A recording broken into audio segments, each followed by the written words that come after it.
Yeah, this is another episode of UFO Garage. I'm Ben. And I'm Joe, and this is where we talk about UFOs, aliens, and all things weird.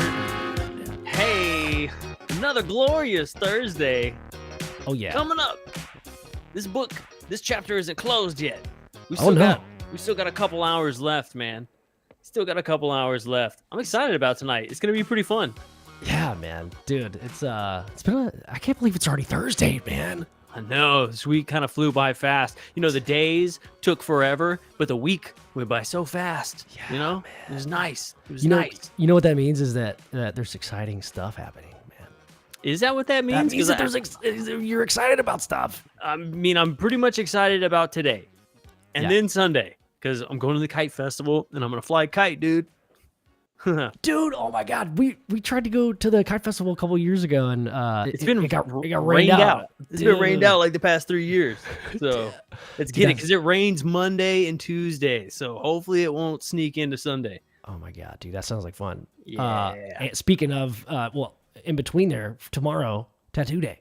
Tattoo day tomorrow. Tattoo day. Dude, we're going live tomorrow night at around 8-ish, I guess, probably. Ben, whenever I could show up earlier, actually. You can. I talked to Jess, so we got to figure out what time.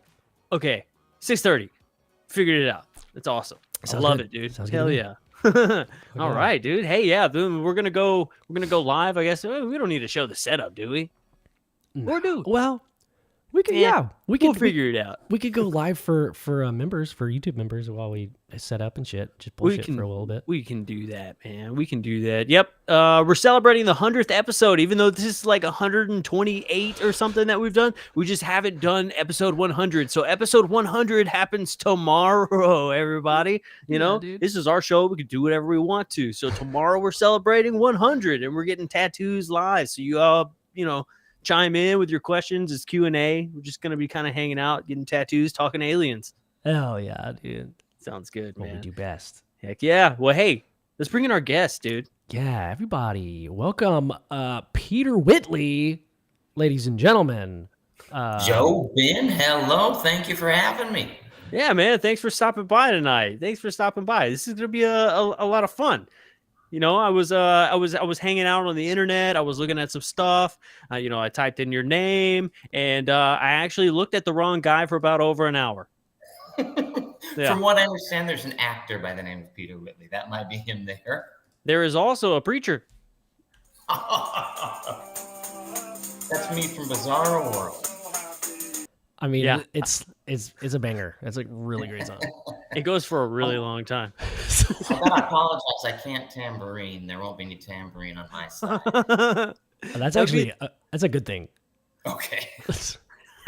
Nobody wants tambourine in their band, dude. I can't be your crutch. Yeah, hey, man. Guys, look, I can't sing, I can't dance, but give me a tambourine, I'll make people drool. That's right, man. That's right. Well, hey, Peter, man, thanks for coming on the show today. This is gonna be really cool, man. I'm really excited to talk to you about a little bit about your life and your experiences and kind of what you're involved with. So we don't really do bios, man. We like to just let the guests kind of explain who they are and chat, with our guests as well, man, because they love chatting with you guys and hanging out. So hit it, Peter. Right on. Yeah, my name is Peter Whitley. I live in Japan. I've lived here for 14 years. I'm currently the national director for MUFON of Japan. I'm also a member of their experiencer resource team, and that's the group in MUFON where when we got contacts who report that they have experienced interactions with extraterrestrials or non-human intelligence, we're the people that reach out to support them. Additionally, I'm a quote abductee myself. I put it in quotes because it's not necessarily the politically correct thing to say these days, and when we deal with experiencers, but I was taken against my will, so in that respect I was an abductee, and I do some astral projection work on the side. Okay, there's a lot to unpack there, Peter. There's a lot to unpack there, man. I love that. I've never been to Japan, and I've always wanted to go. I hear it's absolutely beautiful.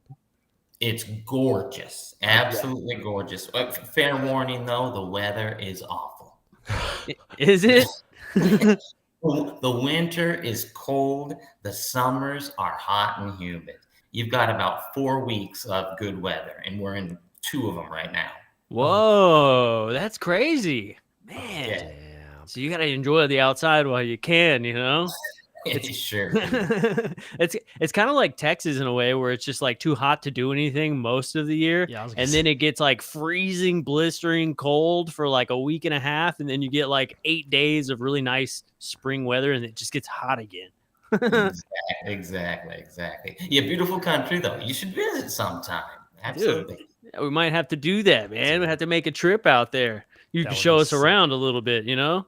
For sure. That's awesome, man. Well, hey, I guess one of my first questions would be like, how is the MUFON out in Japan?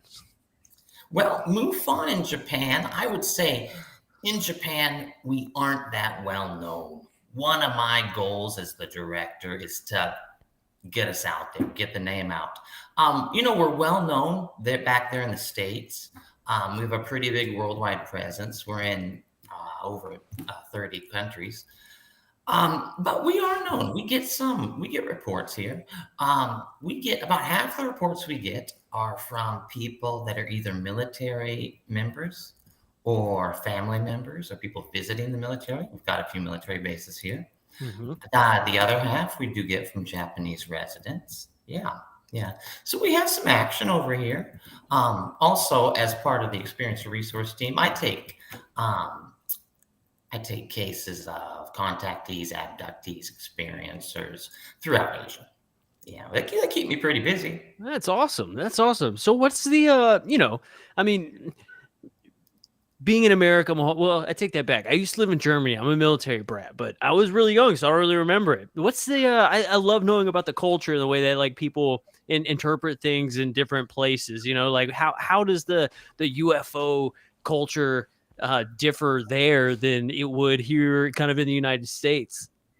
There are a lot of similarities, I would say. UFOs are a popular topic, especially now. Off the backs of the Pentagon admissions, the Tic Tac videos and stuff, that was huge news here, right? Right. UFOs, of course, though, beyond that, are popular. And I would say that in my experience, just on a day-to-day basis, when I talk to people like UFOs, people here are generally very accepting of the idea, right? I think that's probably similar to the States. Where it differs is I don't get quite as many people outright admitting to me like, hey, yo, I saw a UFO, or hey, yo, I was abducted by grays in the night, right? Right. I think that's a cultural difference. Yeah, I wonder. I've been curious, like, because I haven't heard of many alien-related Japanese movies. I guess I don't watch a lot of Japanese movies in general, but like, it seems like it wouldn't be. I didn't know that it was so prevalent in the culture, but that's super cool that it's just as common almost as common as it is here. But interesting that accepting it and being out in the public saying, "Hey, I'm an experiencer," is definitely. You're saying a little bit more shoved under the rug a little bit with the culture over there. Yeah. There's a lot of pressure here to conform. Japan's a very homogeneous culture, right? Right. Most of the people here are Japanese natives. It's not a big mixing pot like it is back there. Yeah. So definitely there's a little bit of a reluctance on people to stick out from the pack. Yeah, for sure. Yeah, it definitely makes sense. Yeah. I mean, here, we all want to be different. So, Sometimes a bit too different, but hey, no, there's ups and downs to both cultures. Yeah, for sure. That's awesome. I like that, I like that a lot, yeah. Yeah. I feel like there's not going to be like a character doing a bunch of spoofs over there. But I'm wondering if there's probably a lot less tomfoolery going on with like people trying to say, hey, I'm the next coming of Christ or things like that kind of out in the open. Yeah, we don't get as many of those, thankfully. I'm not a big fan of the, hey, yo, I'm like a star seed and I've been gifted some special powers to, heal the world. I'm not a big fan of that myself. We don't get a lot of that. Right. We do have a pretty big New Age community. There's a lot of spiritualism. So I would say that the UFO scene here does,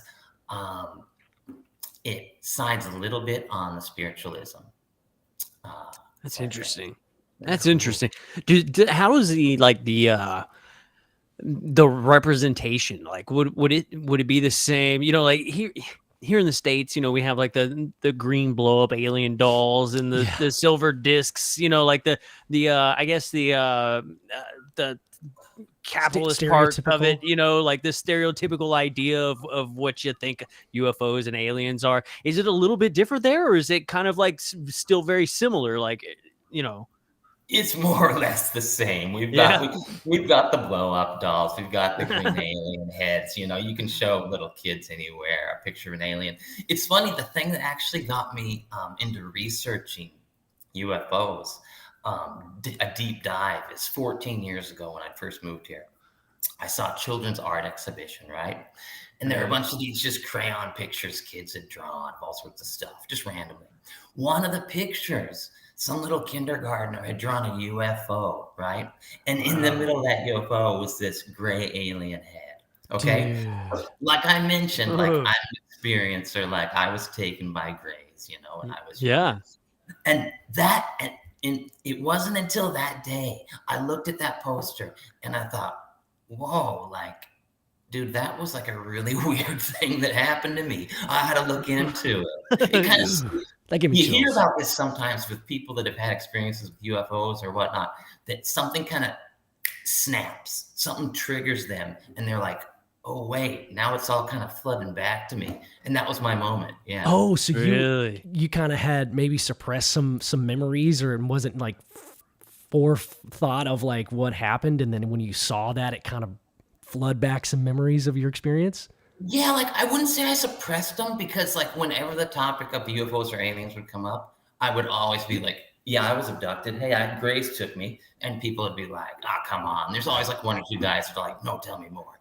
Like I was always open about it, but it never really struck me to look into it, to like find out like, is this happening to other people? Of course, like you see a little bit of stuff on TV.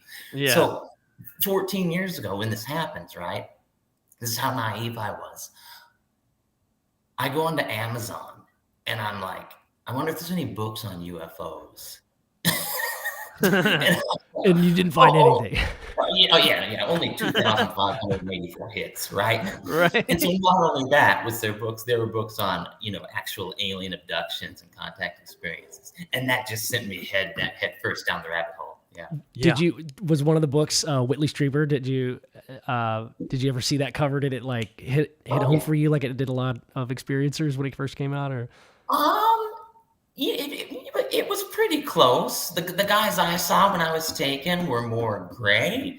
Whitley Strieber's guy was a little bit tan, if I recall correctly. Mm-hmm. But yeah, it's pretty close. I love Whitley Strieber as an individual. Communion wasn't a book that resonated with me, but a lot of the stuff he's done since has. That's cool.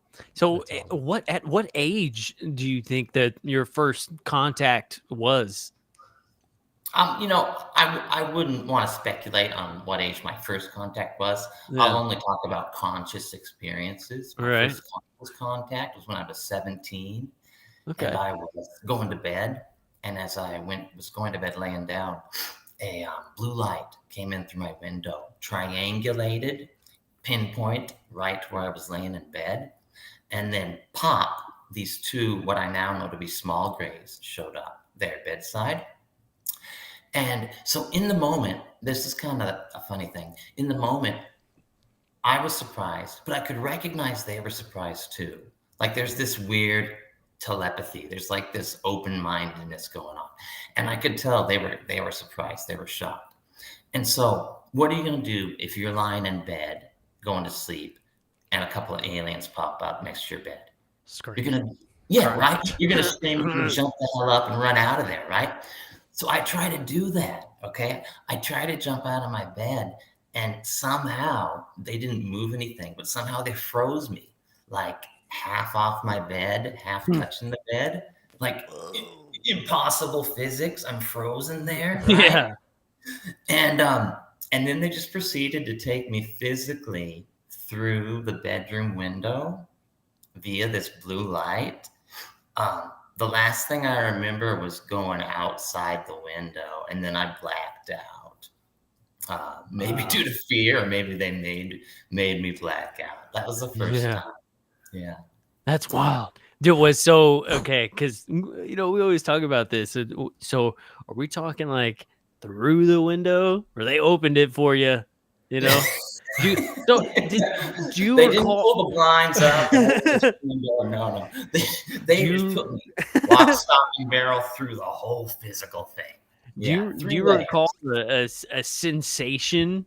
I know you said you blacked out shortly after that, or maybe during the process, but do you remember like a sensation of like going through something? Like, not at all. In fact, I felt nothing at that point. Like, I felt sheer terror. Yeah. Like half a second it took me to like jump.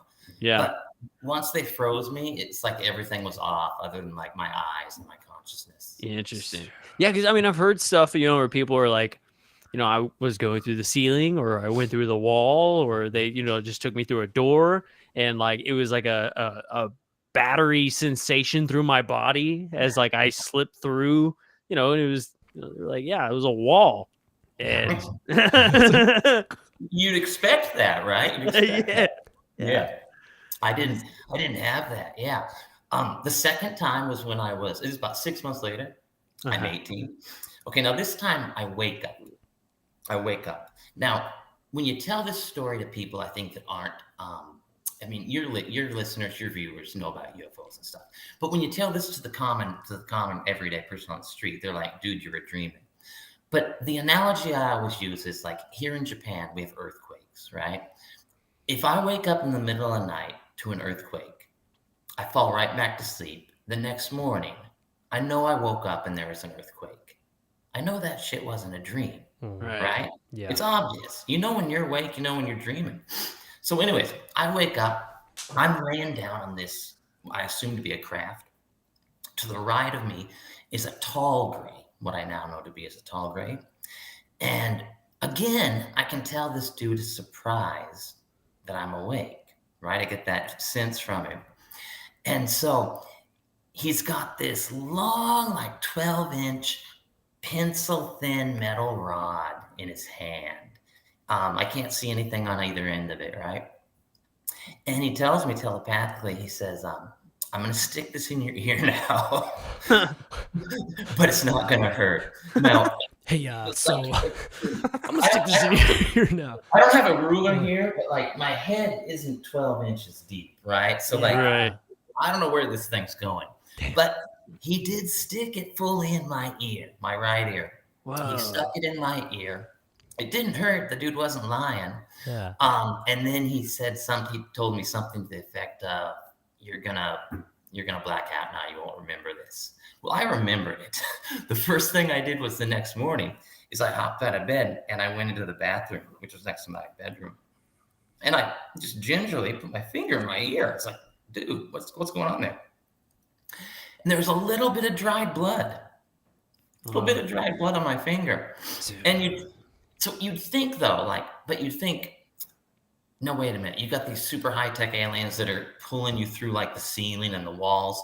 Like, why are they going to leave blood in your ear? Right. But having been a member of the MUFON ERT and like researched this stuff for so many years, it's like they do leave a lot of physical traces. It doesn't make sense. The phenomenon doesn't make sense.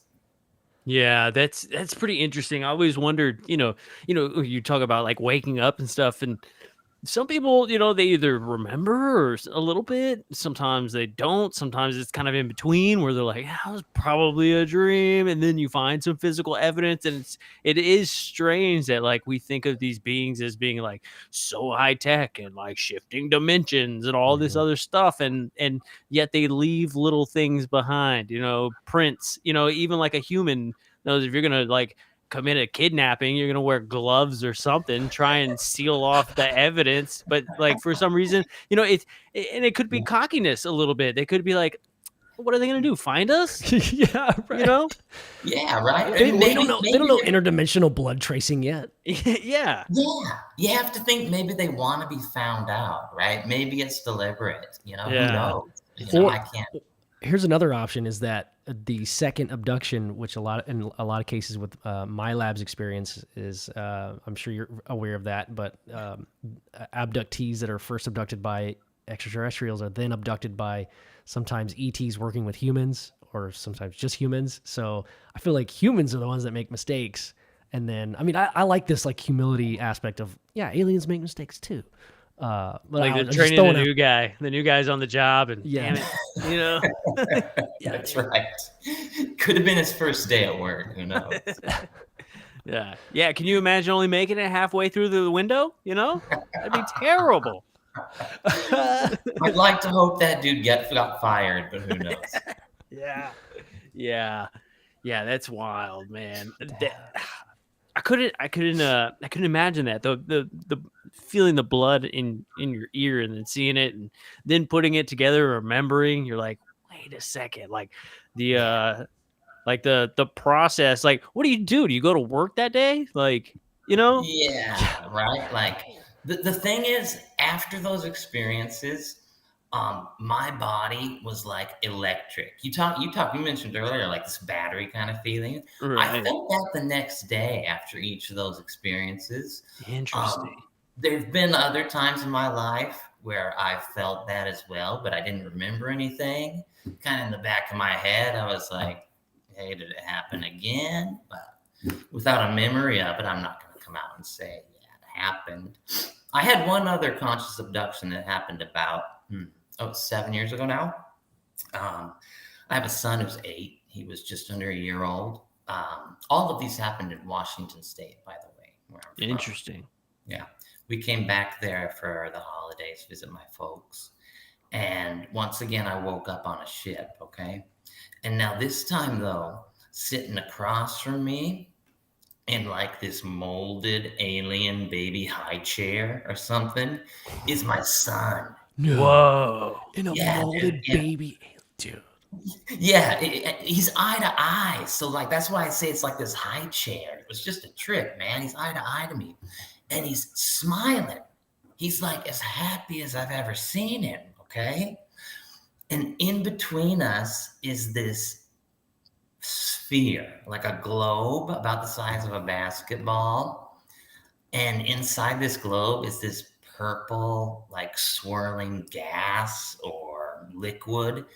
And then to the right of me, the left of him is another tall gray.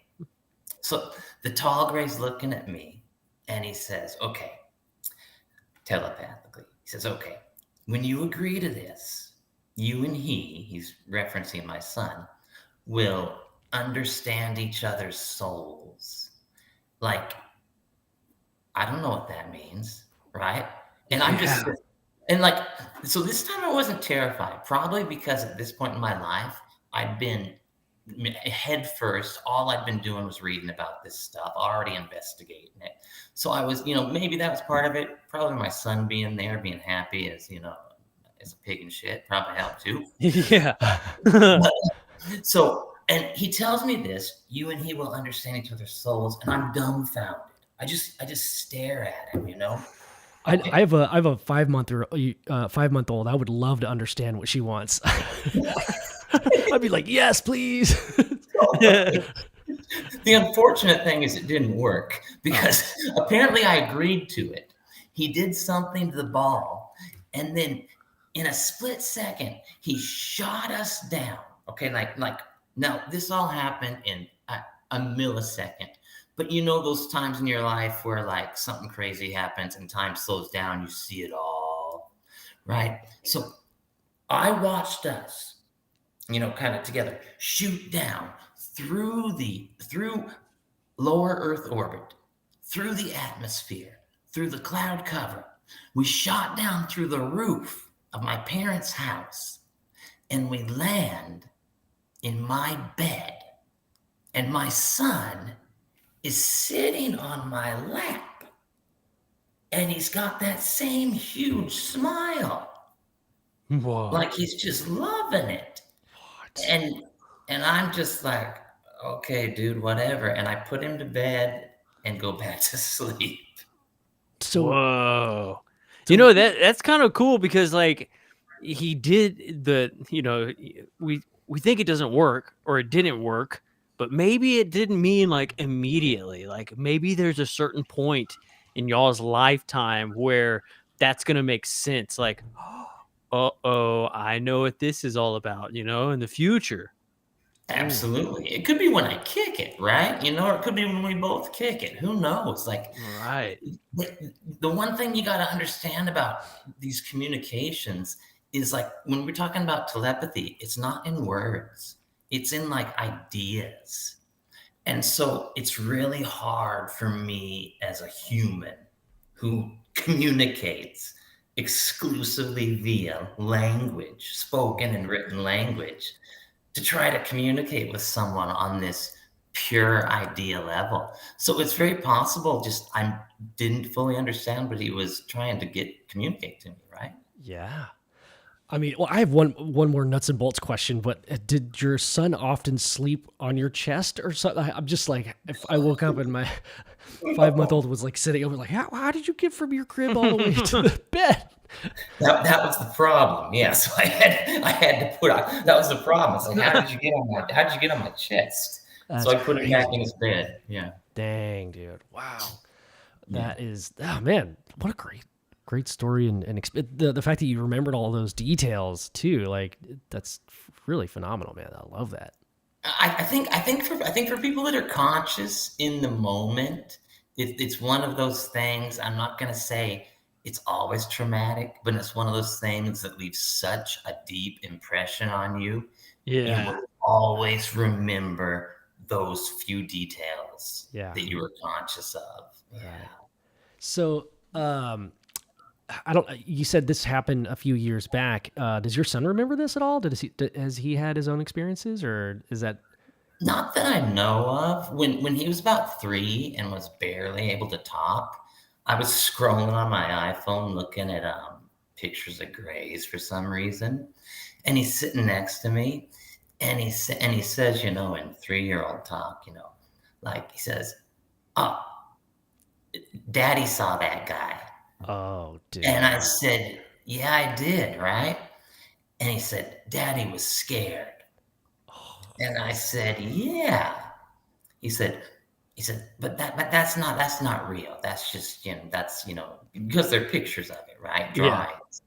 And then, so I pulled up a picture of a UFO, just a typical saucer. And I was like, do you know what this is? He says, yeah, it's an alien car. So like, Alien car, the yes. backstory of this though, what you got to understand is my wife hates this shit. Okay? She cannot stand even me talking about it. The Yeah. fact that I'm talking to you guys about it, she probably hates if she knew about it. So, she hates it. There's nothing in our house. I don't got pictured, I want to believe up on the wall and all that stuff. I mean, the only UFO stuff I have is like on my Kindle or maybe a few books locked away in the closet, He has no exposure to that. He's 3 years old. He's not even going to Right. school. So it's kind of a trip, but I have no indication that he's involved. Yeah. Interesting. Wow, dude. So, I have another question about the ship. And then I know we have a couple more topics, and we're at. I know you got to go at the top of the hour, so I want to be cognizant of your time. But dude, if you can, the craft. What do you remember about some of the detail about the craft when you woke up? Yeah, so the craft was both when I was 18 and then 7 years ago. It was very similar. There was just a diffuse white light throughout the area we were in without any discernible source, which is a really strange thing to see because we aren't used to that, to be in what seems to be an enclosed room and there's just light emanating from something, right? Yeah. It was a bit hazy, a bit hazy. Hmm. And like I said, talking about when I talk about an alien high chair, the few objects I remember, other than that crazy long metal rod, the few objects I remember were they looked just like white molded plastic, or like off-white molded plastic. Yeah, it really sparse, really sparse. Were they like objects on a table, or like maybe like one was a phone, or I don't know. I didn't get that far into it, just as far as like the quote furniture, like maybe like this little like when the tall gray had something he was putting in my ear, there was some sort of console that was just like this white thing sitting there. That's crazy, man. Like Yeah, ETs always sound like real minimalists, you know? yeah. But like Totally. what's wild is like I've never like people always talk about being in the craft, but I always wonder, and like there's never any furniture. Like, are these dudes like, where do they sleep? Do they sleep? Do they have rooms? Do they have beds? Or do they just like walk around this craft and there's just different rooms that you do different stuff in? Like, that's so crazy. I've never heard like a story of like, yeah, there was this ET and he was sleeping and I startled him. You know, I've never heard a story of like an ET being asleep. Yeah, I should ask him that on one of my astral journeys up there. That would be interesting. I'll add that to the list of questions. That would be interesting. Yeah. And that's the next thing I definitely wanted to get into was the astral projection. Like, did that come from did that happen on accident, or was that something that you came across and was like, huh, I'm interested in maybe trying that? Yeah, I came across it. So I've been doing hypnosis for like 20 years, right? Self-hypnosis, guided hypnosis, etc. And so I've been doing it, like I said, for so long. And it's the typical stuff, like, I don't know, what people, you know, the self-confidence, public speaking, exercise motivation, yada, yada. And like after 20 years, that gets a bit old, right? So about a year and a half ago, I was like, I gotta branch out. I don't want to quit doing it because it's effective, but gotta branch out. And so I looked to see what some adjacent fields were, like what's some other stuff I could try. And I came across this astral projection. And now it sounded like a bunch of hogwash to me. I thought it was, I thought like, I didn't believe in channeling, or I didn't believe in even chakras, stuff like that. I was still a pretty nuts and bolts guy. But I thought, you know, what the hell? Because I thought, hey, if I could do this, I could go up there and I could, like, I don't know what, spy on them. I don't know what you do. On your own terms. Yeah. On my own terms. Yeah. Invite yourself up there, dude. Take it to them. So I did. I went through this process of learning how to do it. And I realized it was possible. So once I realized it was possible, the very next day, I did the same thing. I went under the process to get into astral projection. The entire time, now intent in astral projection is key, okay? And I've learned this through not only my own practice, but through reading about it. Intent is key. My intentions, the entire process, were and are to go up there and visit these guys. So once I came out of the body, it was almost trivial that first time, poof, to arrive in what I found to be a UFO. Whoa. Dang.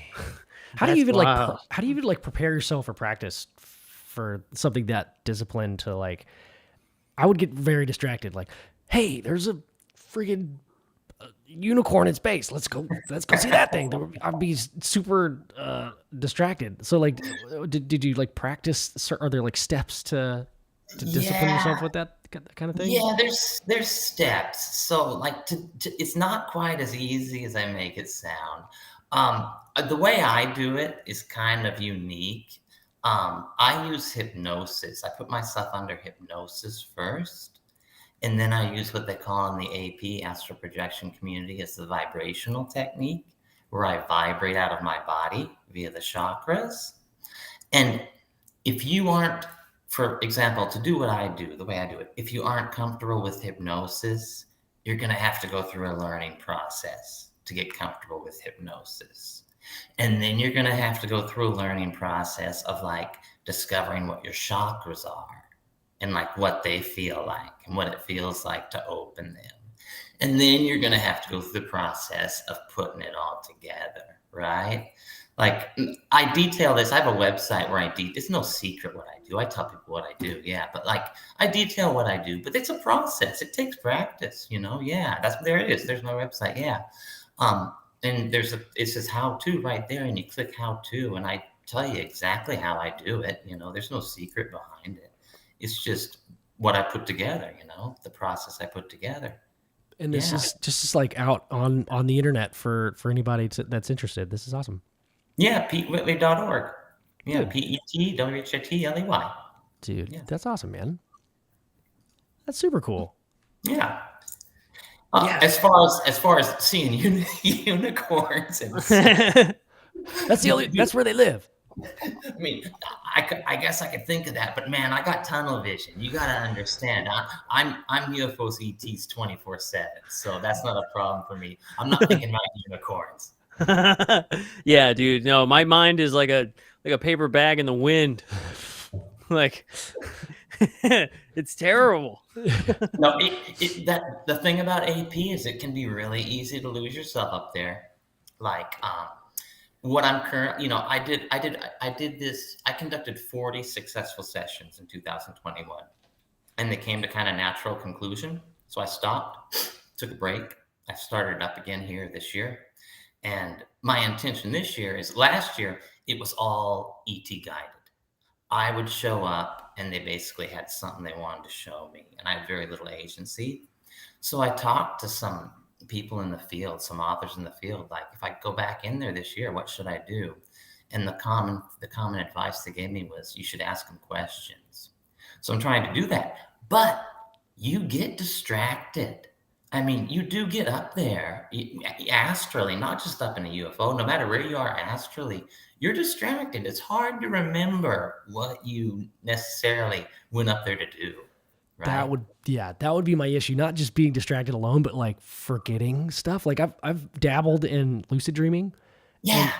My most vivid memories are like, as soon as I figure out that I'm dreaming, I just forget that happened, and then it's a very short window of time, and I know that takes a lot of discipline, but like I equate it to like, I forget why I'm here and what I'm doing, so then the whole thing's beef, and I have to like start over again the next night or whatever. But yeah, Ben, you're pretty close. A lot of people get into AP through lucid dreaming, right? But you're exactly right. You know, it's a very fleeting moment, and I journaled these things immediately after they happen, because if I didn't, by the evening, it would all be like just a vague, you know. Yeah.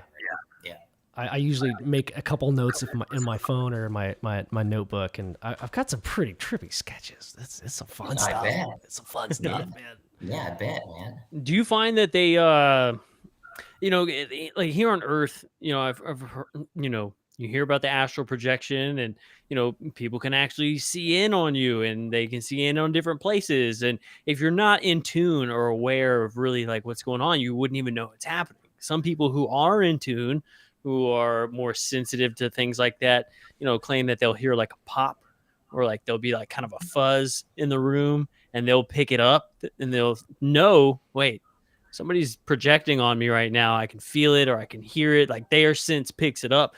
When you astral project onto a craft, do they sense you when you arrive, or do you kind of startle them, take them off guard? Do they know? Immediately. Yeah.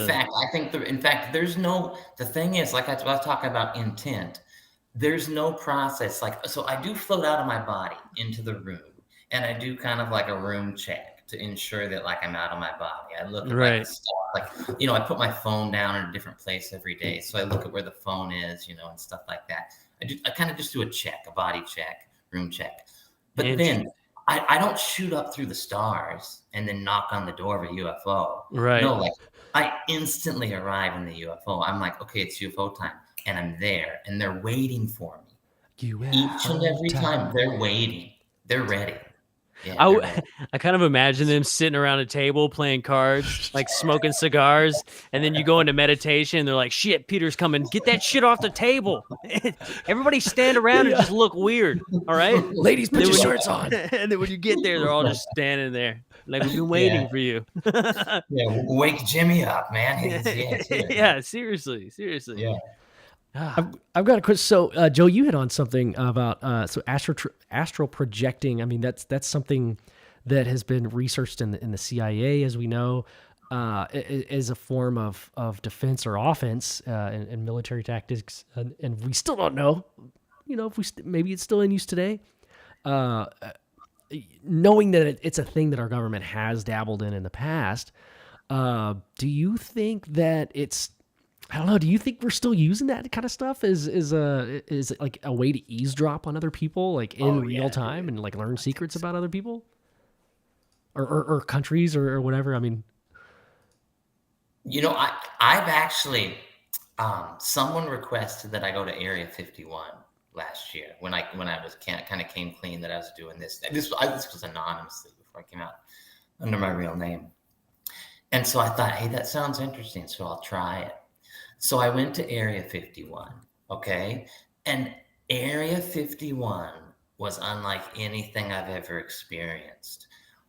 All I found were just a bunch of hangars that were closed, like a couple of office type buildings or check-in points. I couldn't enter any of them. I couldn't go underground. Now, like with astral projection, like you can do that. If you want to fly through the ceiling, you can, right?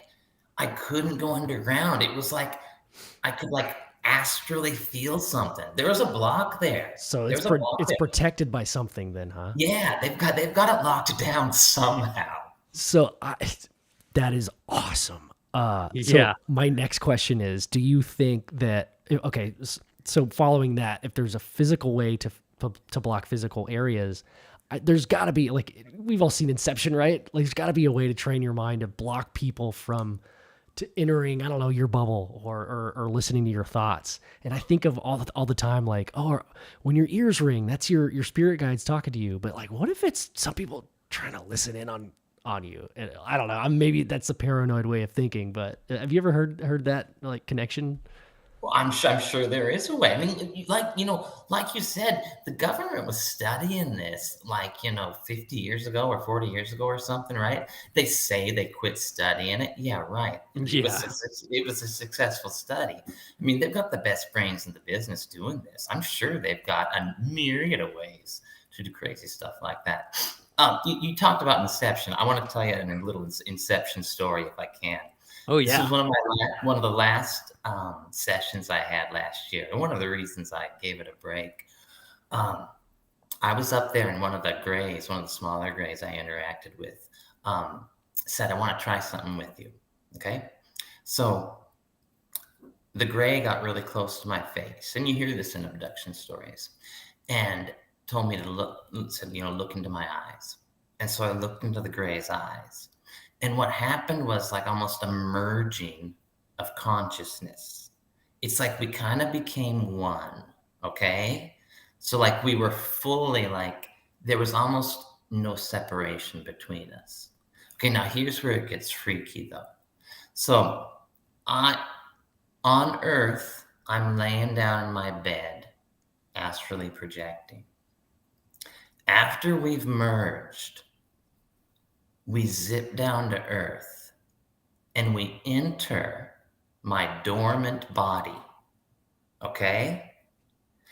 And what I realize is, so I'm kind of a passenger in the gray's mind, okay? Like I said, there's no barrier here, so I can tell what the gray is doing.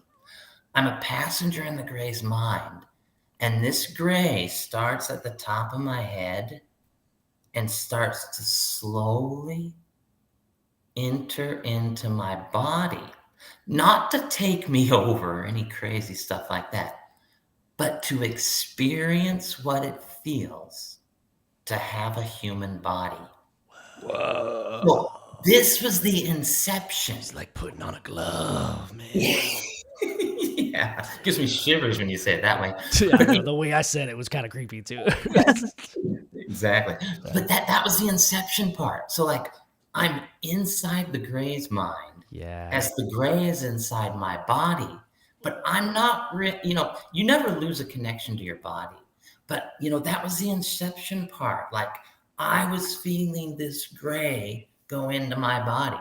Now, you're under full control in AP, more or less. And so when it got uncomfortable, I ejected. I just bolted. I just cut it off, right? But yeah, like I think that's an example of some of the advanced stuff. Probably, like the government or who knows, anyone that goes super deep makes this their full-time job. Yeah. They can probably do stuff like that. There's got to be somebody out there that's just like the best of the best and can like do all the tricks and make themselves look like a purple gorilla or a tall alien. I don't know.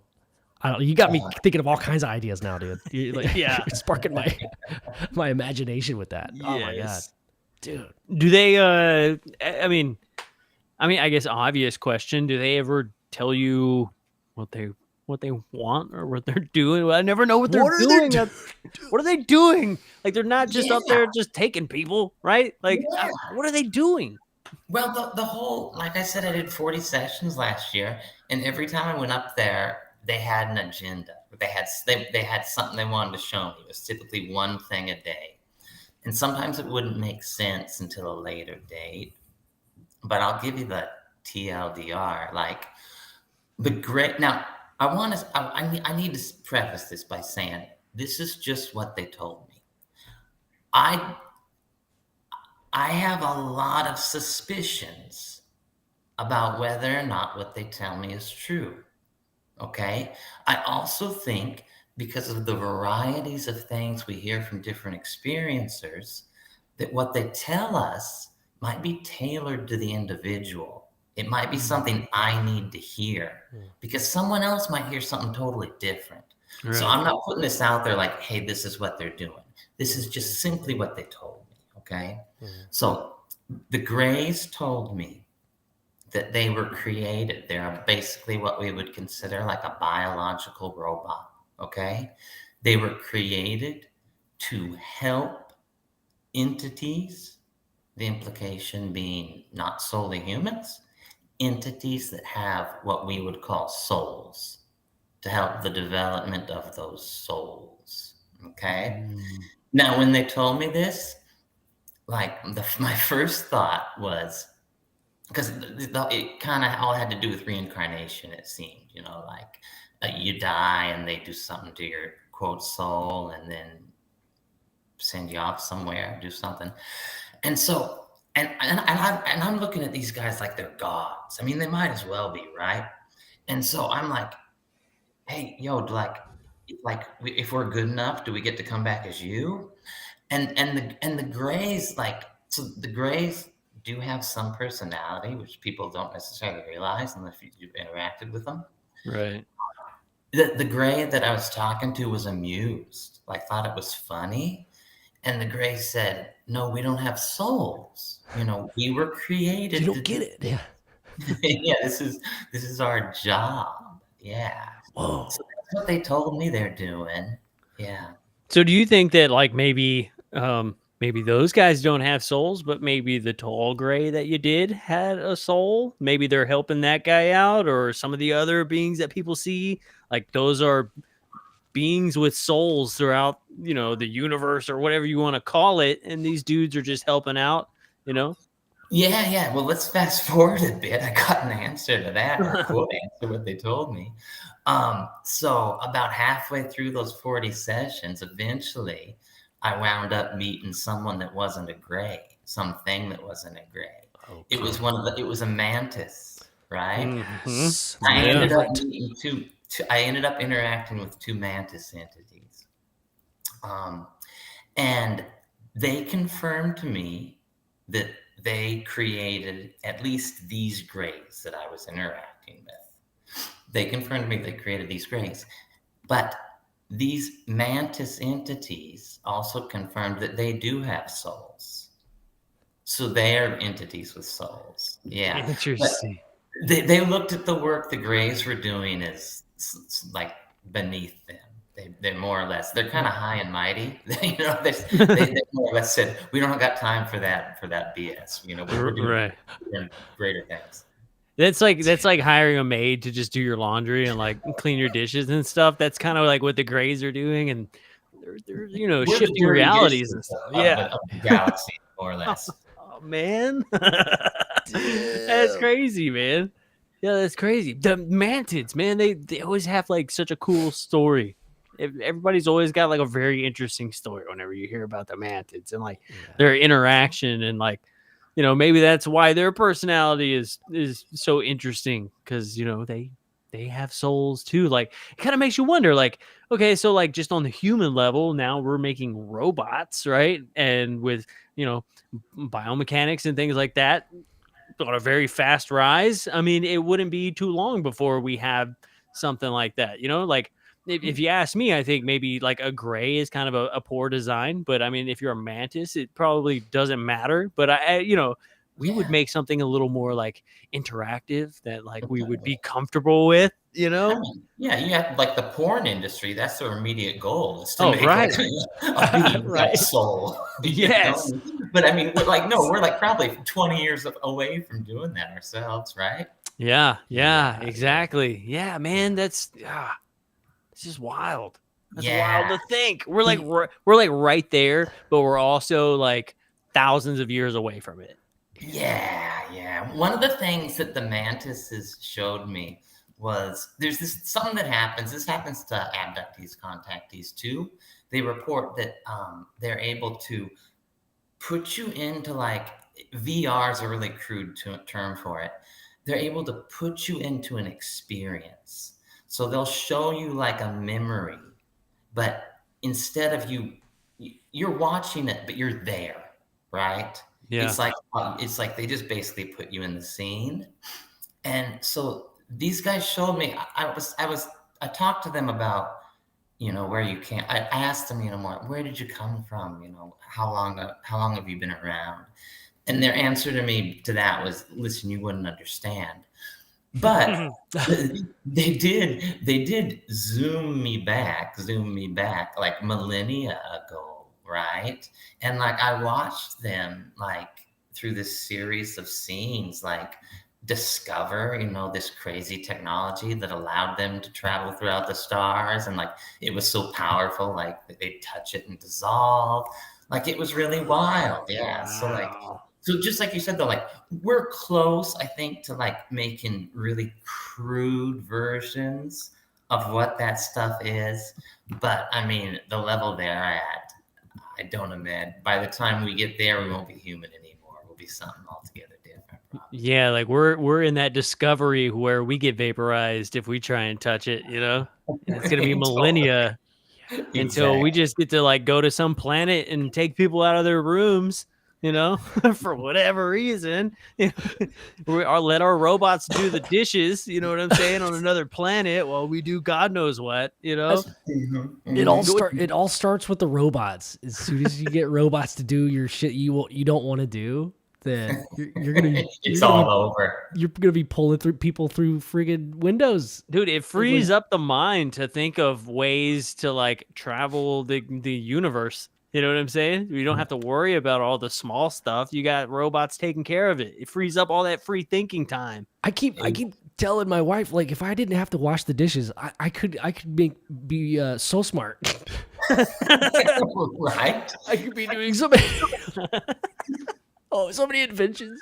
If you could phone me to interact with my son on the weekends, think of all the stuff I could get done. I mean, come on. Yeah, man. Yeah. Speaking about like us going across the galaxy, I want to share with you one more thing the Mantises told me. Yes. And this is one of the things they told me. And like I said, I don't claim that this is objective reality. It's just something they told me. But this was one of the points where I kind of got offended, if you will, or started to really question their motives. Since they told me that, you know, this, like I said, the stuff the Greys do is doing dirty dishes. I asked them, well, what do you do? What do you do, right? And so they explained to me their job is to go around and ensure that civilizations don't achieve space travel on a large scale unless they're ready for it. So that don't go to some other planet and start pulling little green men out of their windows. Like, basically, they're like they were like galaxy police or something. And Whoa. Bro. so the first thought in my mind was like, dude, who gives you the right? You know? But they can tell what you're thinking. So as soon as I think that, he's like, whoa, hang on. And he puts me in another one of these immersive experiences where he shows me, like, through millennia, they had gone through and seen civilizations achieve space travel, go up, pollute, corrupt, annihilate, destroy entire races, species, planets. And they're like, we've tried it the other way. It doesn't work. You need someone to do this job, and we're taking the initiative. Yeah, that sounds exactly like something we would do. Yeah, it stinks. It stinks. Hey, that looks cool. Looks like that planet needs some freedom. Exactly. Team America Galaxy Police. Right? Yeah. For sure. You're making me think of something that for a while I've been so nihilistic about, like, humans. Like, oh, we ruin everything, whatever. But maybe it's not humans. Maybe it's just early life. Like, maybe we're just in our teen years and we're just not allowed. You can't have your driver's license yet. Like, we're just too irresponsible. Maybe we're just too young. Like, maybe the human race isn't bad. Yeah, you know, man, that's such a good point. I think you're totally right. We're just babies, right? And that cry when we don't get what we want and throw fits. You know, it's not that we're bad. It's like we just haven't grown up. I think you're totally right, man. Yeah, because we would get into a situation where, like, you had the entire universe and we want to go somewhere and there's another civilization. And like, nope, you can't go right here. And they're like, no, I want to go right here. And they're like, but you have the entire universe. You can go. I want to go right here. Yeah. Exactly. We're going through that forbidden door every time, man. That's like 2 more years down the road. Wait, so why are these two universes at war? Oh, because, like, the first one called dibs, and, like, I didn't like that because I saw it first, though. It's not fair because I didn't know it was there, and now I know it's there. Now they can just claim it. Well, how did you find out it was there? Well, they told me that it was there. Well, hold on, you guys need a timeout. Yeah. I like that. Did they have a did they have like a color to them? The Mantis?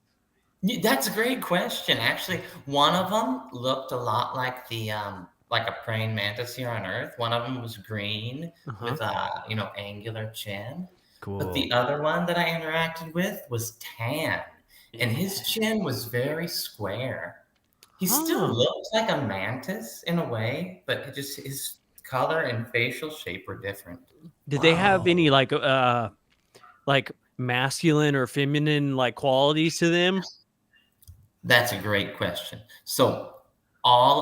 Basically I interacted with like 5 or 6 distinct entities when I was up there. Mm-hmm. They all exhibit masculine or feminine traits. Only one, I interacted with one small gray that I would say was feminine, and I cannot put a finger on why I would say that. But you definitely get that feeling. Yeah. It's weird. It's really weird. But I don't know why they would even have male and but who am I? Like we're babies, right? You're trying to teach calculus to a snail. I don't know. Right.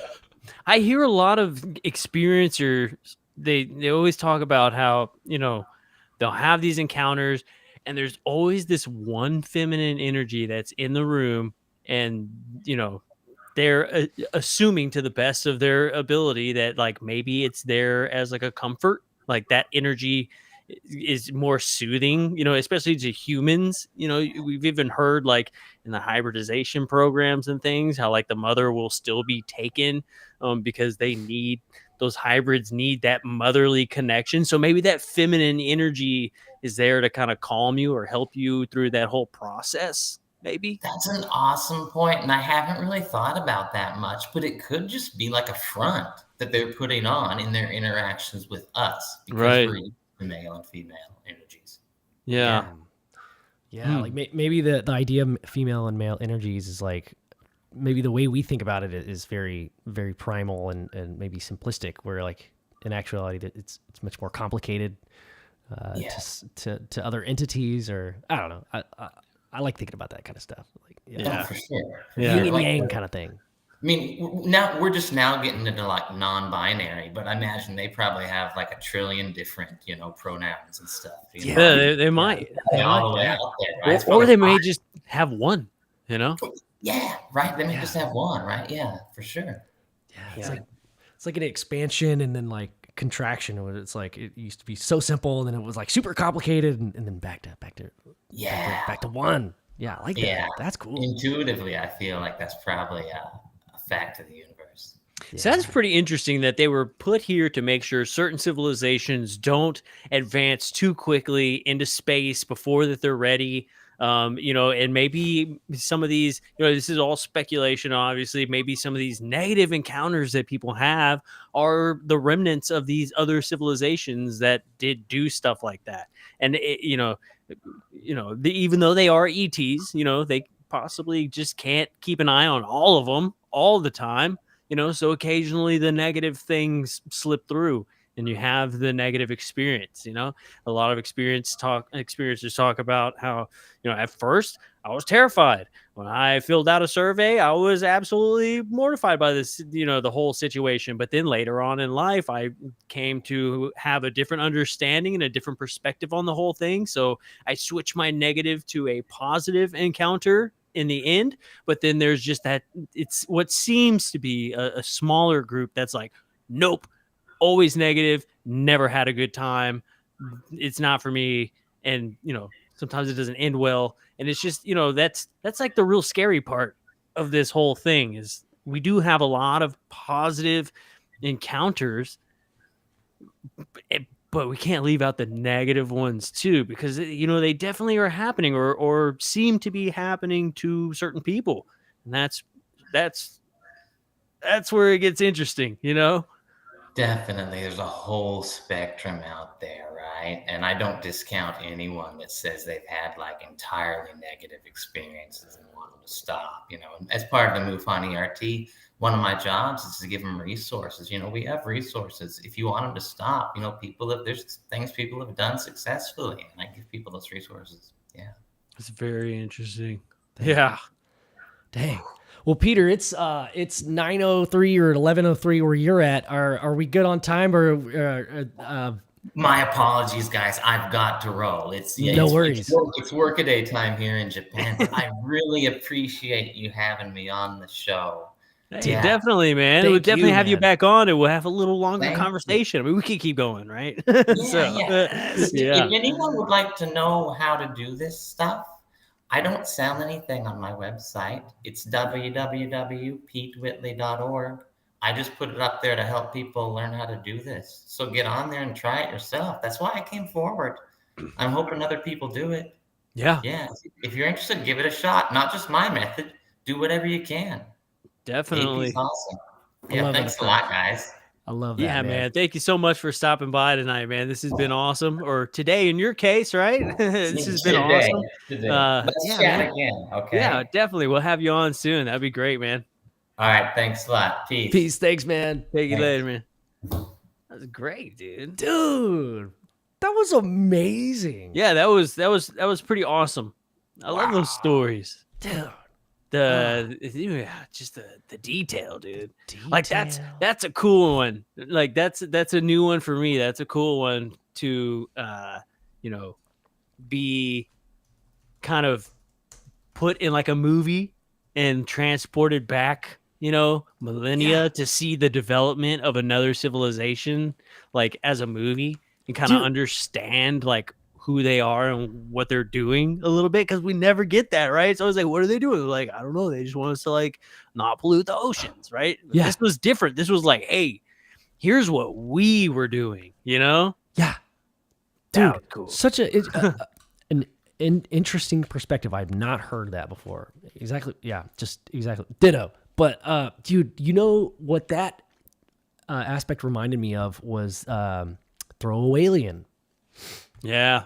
And you know, in that story, if y'all haven't heard about this, guys, listening live or on YouTube or on the podcast, Throwaway Alien is a Reddit story. This dude, it's a crazy rabbit hole, but his story is very, very similar in that aspect where he meets these grays that are actually tan in color, which I found really interesting that Peter kept saying that they're not. He never said they were tall whites, but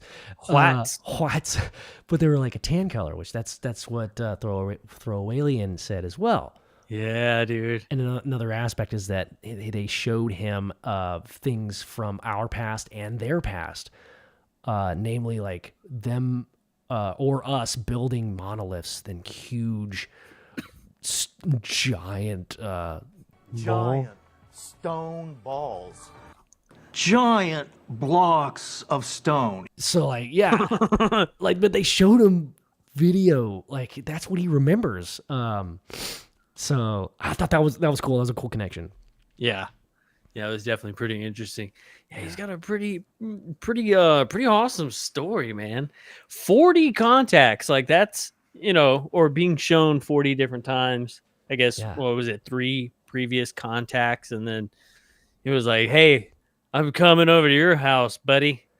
And it started just going up there instead. Yeah, that's awesome, dude. I mean, I guess if you don't want them to show up in your room and like just be taking you when you don't like expect it, you might as well just go up there and be like, hey. And then like one day they're like, oh, hey, we weren't expecting you today. You know? Hey, I'm in the shower. Can you not?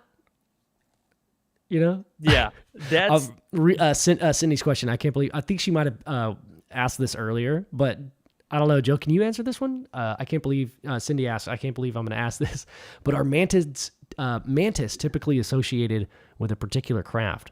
You know, I don't know specifically, but all of the stories that I've ever heard of mantis, it seems like nobody's ever seen the craft. Like I never get a description of the craft. It always seems like they had an encounter, you know, earlier in life or later on down the road where they did see something on the ground and then they had missing time. But like usually like when people see like the mantis, it's always like already inside of a craft or it's like in their house. Like they never see, even like in Peter's case, right? They took him out the window and like he didn't see the craft. And it's just that's always such like a crazy thing. You know, like people are taken and then like they see this light, but for some reason they never see the big ass craft, right? Yeah. Like that's pretty wild. That's kind of what I was digging a little bit with Peter's story. Like, can you describe the craft? I was hoping maybe he would get to the outside, but it sounds like it's always the inside. Yeah. Jake the Snake, our buddy Jake. Hey, had a good question earlier. I think I popped it up, and then I'm not good at showing comments, man. I'm terrible at that. Bad timing. But his comment was military bases often have that innocuous, very diffused light room, like a room full of light, like you're surrounded by soft boxes. Yeah. So I thought that was interesting because, I mean, that opens up a whole different window. Like, man, what if the crafts that we talk about or experiencers talk about aren't actually on spacecraft, but underground right here on Earth? Very well could be, man. You know, like he was talking about Area 51 and how he couldn't remote view in there. Like it's like a Faraday cage for like your mind. Yeah. Or some shit. You know, it's something like you can't get through, like it's a block. Yep. And you know, like if you research something like that, you'd be like, okay, he just found a base underground in another country, hundreds of thousands of miles away. That means that we need to figure out how he can't see into our shit, right? Because, yeah. So when I asked that question, there was a couple times where I kind of bit my tongue a little bit, but that question when I was like, hey, so we know that the government uses this technology. We know that they looked at this shit. They're probably still using it.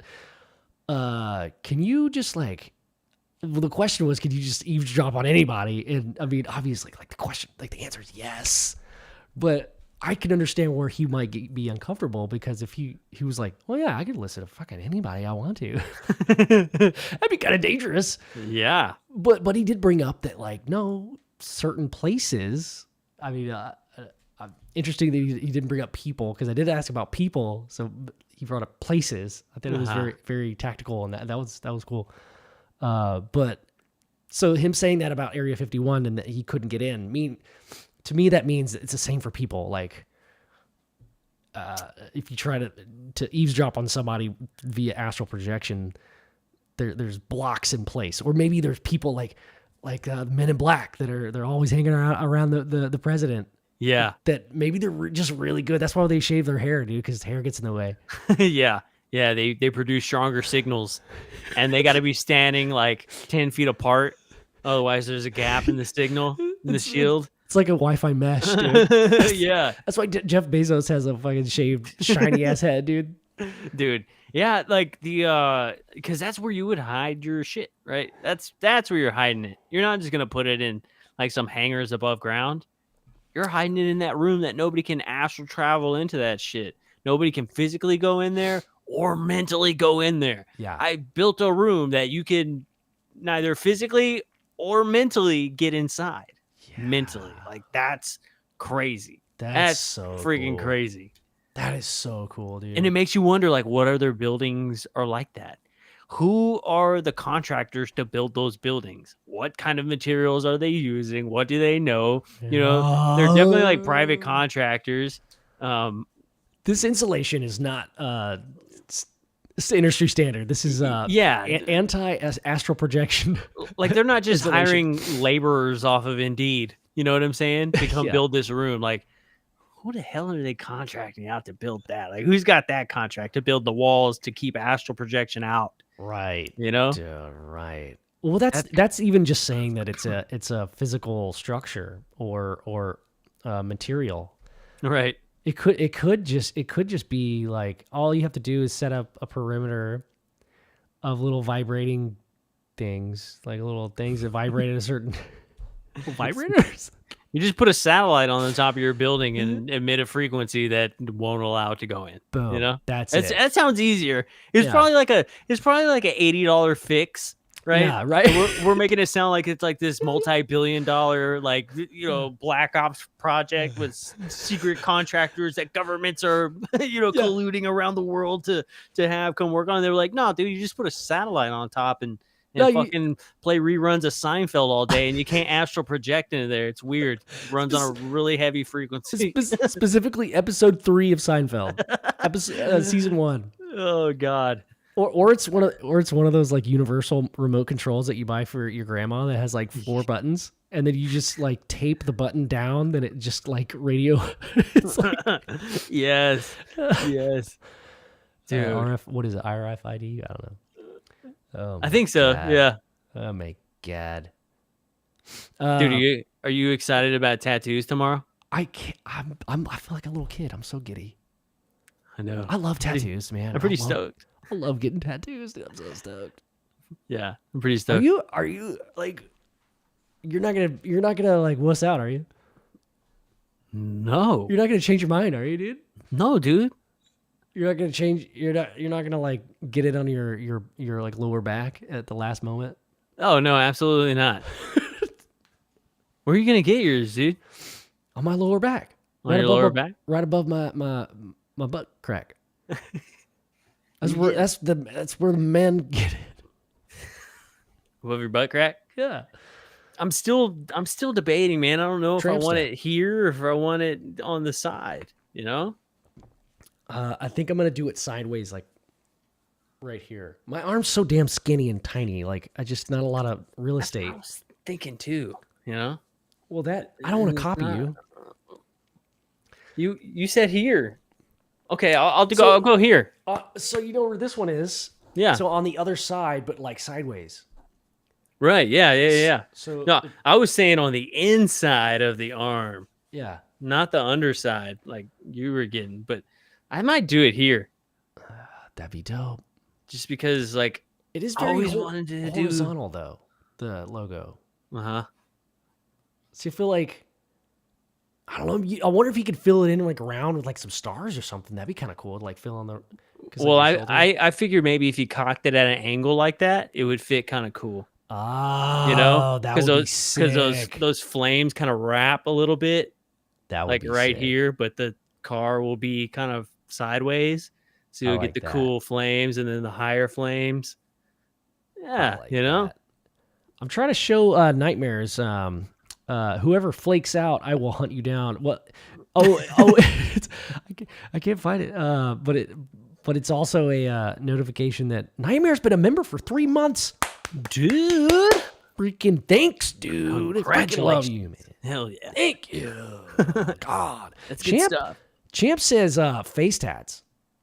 Face tats. No. Not gonna do that. Dude, what if you shaved your eyebrows and tattooed 2 little UFOs Oh my god. over your eyebrows? That would be sick. And then when you close your eyes, there's like beams coming down. That'd be dope. Yeah, dude. They're like glow in the dark ink. Or you put two gray aliens popping up over your eyelashes, like they're looking over a fence. You know, look underneath your eyebrows. Like when you close your eyes, like, what if it's like, yeah, like there's like a face here, and then on your eyelid, it's like they're pulling down their like mooning you. They're like you see their butt. Yeah, That'd be cool. Let's see here. What do we got? I don't know. What do we want to do for the next? I mean, we could open up the. Do you want to do some randos? Maybe we can get the Phantom Farter to show up. Do you want to put the link out? Do you remember the Phantom Farter? Yeah, I remember him. Let's see here. What's going on in the chat? I haven't looked in a whole second. They were floating balls of gas. Dude, I want to go back to that not being able to astral travel into places. Yes. Like, if I wonder if there's like another level, right, where you can. Like, is there Like different? just get past anything? Like, is there different levels of like astral projection? Like, you're just like maybe you have to keep practicing and practicing. Maybe it takes more focus, Dude. Or like where, like, if people say, yeah, you can go anywhere you want, but like I never hear anybody telling you cool stories. Like, oh, I went to that big ass cloud that's like on all the pictures where like stars are being born. yeah, I went there. The Like, fingers of God. yeah, like I would want to go check that out. Dude. It's the universe. It's Like, why wouldn't you go? Like, why wouldn't you be like, I want to go to the end of it. I want to go to the end and see what's up. So I wonder if there's a restaurant at the end of the universe. I bet it's a fucking oh damn it. What's the beefy melty terrible sandwich? Arby's. I bet it's an Arby's. On a floating little tiny asteroid. It's the last restaurant in the galaxy, dude. That it's gotta be an Arby's. You pass it and like, we got the meats. I still wouldn't stop, dude. Shut up, Arby's. I still wouldn't stop. I'm sorry. I gave it a second chance a couple months ago. Me and Luke were going to the Dearlies, and I was like starving that day. I was like, oh my God, I'm gonna save up my appetite for some jerky.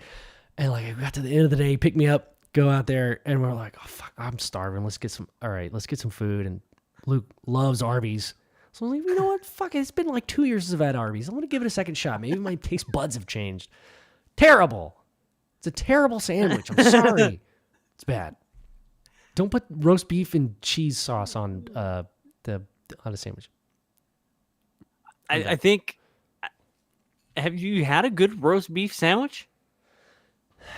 Yeah, roast beef. Yeah, you slice it thick. A little pepper on the side. A little provolone. Some bread. I've had a good roast beef sandwich from like Jimmy John's. Why? What about you? Oh yeah, for sure. Yeah, Oh yeah, dude.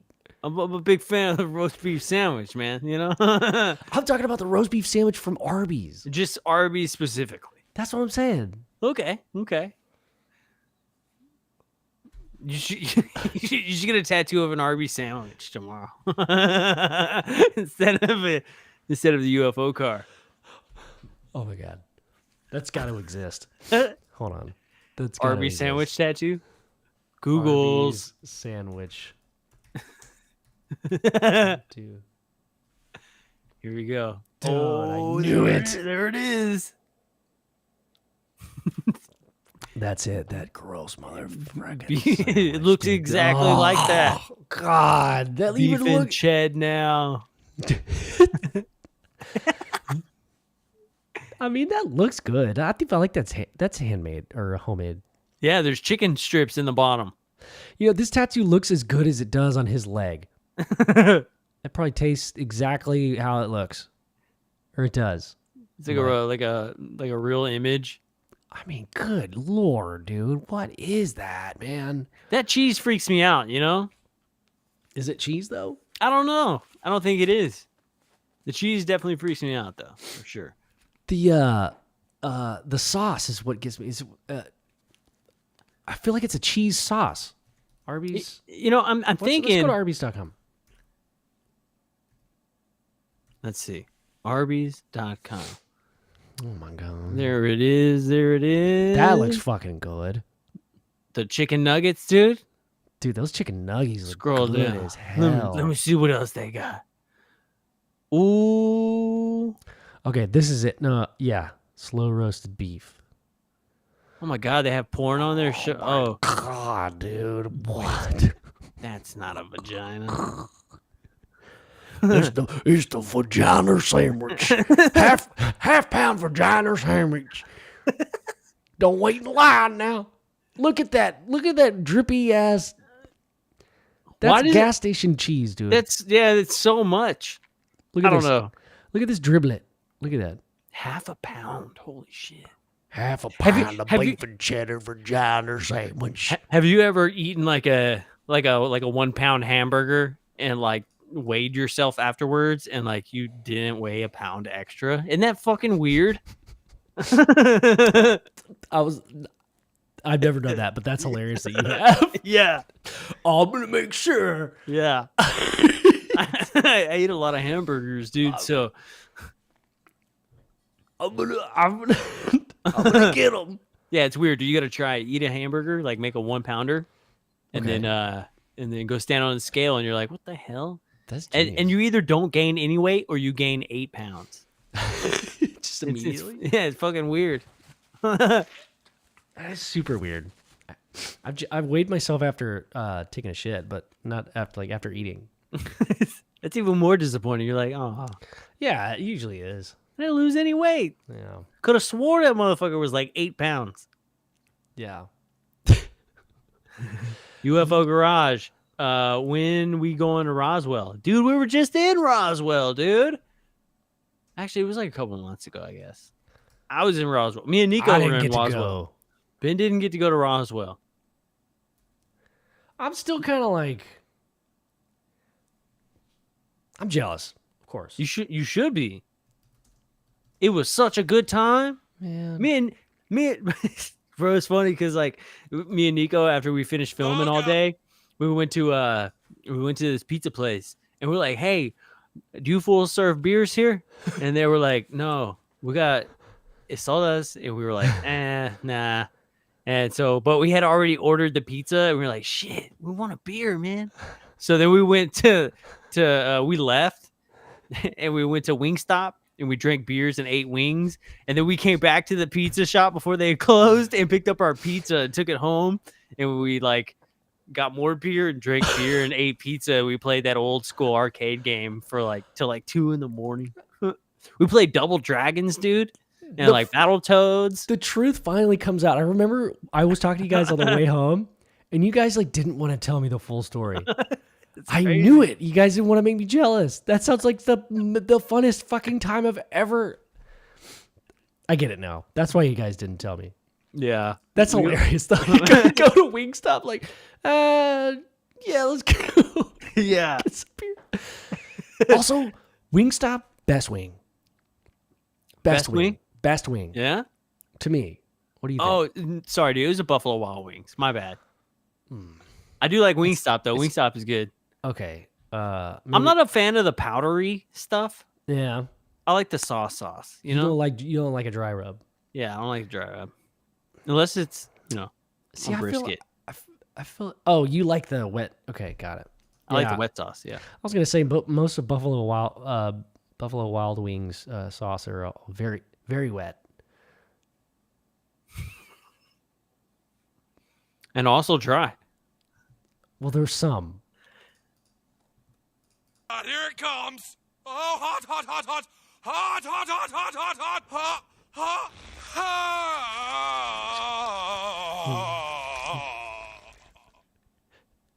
My God. My God. My God. Dude, okay, so real quick. Wingstop, best wing chain restaurant for me. Best wing ever, Tommy Want Wingy. Tommy Want Wingy. And as far as I know, it's only in Austin. Tommy Want Wingy. I enjoy wings. I don't personally care where they come from.